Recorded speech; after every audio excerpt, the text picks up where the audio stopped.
I'm very happy to be here.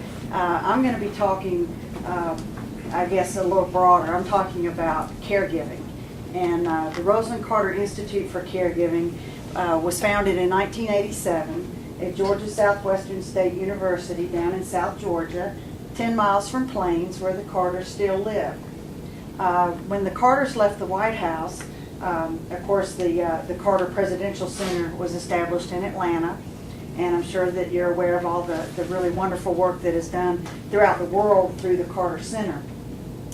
But Rosalind Carter wanted to do something that was a little away from what she does with the president. She wanted to do something and give back and have her own legacy. And you might remember that during the White House years, she was a very big advocate for mental health, and she remains a very big advocate for mental health to this day.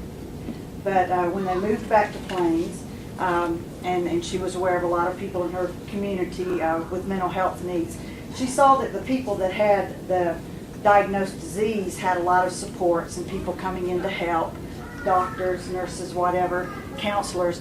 But the people that were in the home with them, the family members, who were there 24 hours a day, 7 days a week, and providing really the majority of the full-time care, they did not have any supports.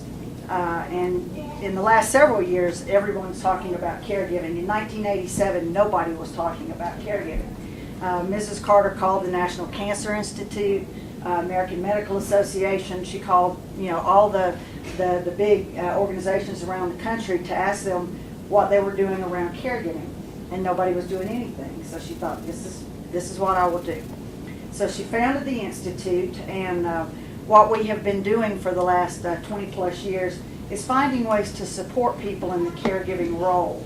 And I'm talking about people who are family members caring for someone in their family with cancer, with Alzheimer's disease, maybe with a substance abuse addiction problem, mental health need, a child with a disability. So we look at caregiving across the lifespan, but we also are interested in supporting people like all of you in this room who are in a more professional role of caregiver. You're also a caregiver, and you're providing supports too. So we try to do education, training, and support to both family caregivers and paid or professional caregivers, sort of across the whole gamut. And we do this in a number of ways. What I'm going to talk about, and I am the director of our national programs, so that I can lead into the reason behind why I'm here, and very pleased to be here. For a number of years, I think 8 years now, Johnson & Johnson has been a major funder for us to be able to support community collaborations around the United States of things that will be of support to caregivers in a particular area.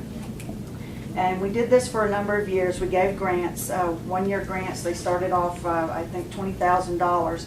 And what we found is, as so often happens with people who write grants and that sort of thing, is people could make anything sound good on paper. But we really weren't getting the outcomes that people were promising that we would get. And we also recognized it was not very much money, and it takes more than a year, and we were doing grants for a year, to really get community buy-in and to make a difference in a community. So we've been able to convince Johnson & Johnson through the years to make some changes, but they've also asked us to step up and show more positive outcomes. We learned that you could have a great idea of what you think would be a good way to support caregivers in your community, but if you didn't get data on the front end and didn't get data after the fact and couldn't really prove that anybody was better off, then what was the point of having given the money to the community? So they asked us to start doing things in a more evidence-based way. So when I say evidence-based, they wanted us to start looking at caregiver programs, things that would support caregivers that had a basis in science, that people had done clinical trials on. And when we first started talking about this a couple years ago, we didn't think that there was anything that had been done. And we were really pleasantly surprised to find out there's been a lot of work done over the past 20 years. There have been a lot of programs developed, scientifically developed to support caregivers, but it's been done in silos, like you talked about. National Cancer Institute has funded things to help caregivers of people with cancer, Alzheimer's, stroke. It's all been very siloed. And people that were doing the programs to support Alzheimer's caregivers did not have a clue that people were doing it in cancer and other areas. And again, it's come out in this discussion that there are a lot of commonalities. You know, the disease is different, but the things that the person in the home, the family members, the caregivers are dealing with, a lot of that is the same. So we started looking at, we need to find out how we can get these evidence-based programs into practice in the community. When we started reaching out to the researchers who had developed the programs, you know, a lot of them had done, and Dr. Mary Middleman, I'll just use her as an example, and hers has been around Alzheimer caregivers. For 22 years she's been doing research, but she's done it in the clinical setting, and she has all this wonderful data, and it's sitting on shelves, you know, somewhere, and it's not being put into use in the community. She wants it to be put into use in the community, but she doesn't know how to do that piece. And community organizations are wanting really good programs to offer to people in their community, but they don't know how to connect with that research world and do that translation piece.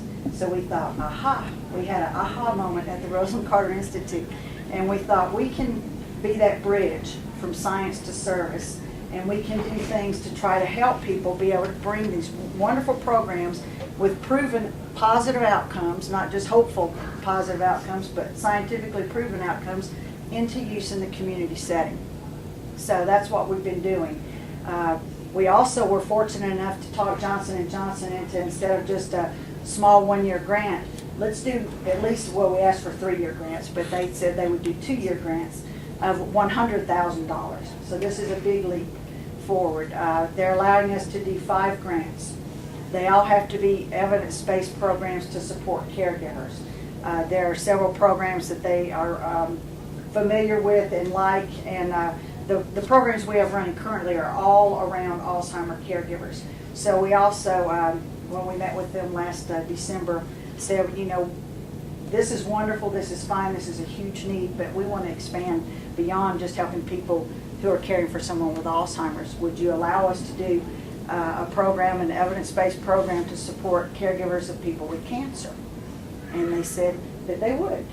So we had been doing some research and found out that there was a program called the Focus Program, and I'll give you a little bit more information on that. It was developed at the University of Michigan by a nurse, Dr. Laurel Northouse, and so it's all around helping people who are caring for family members with cancer.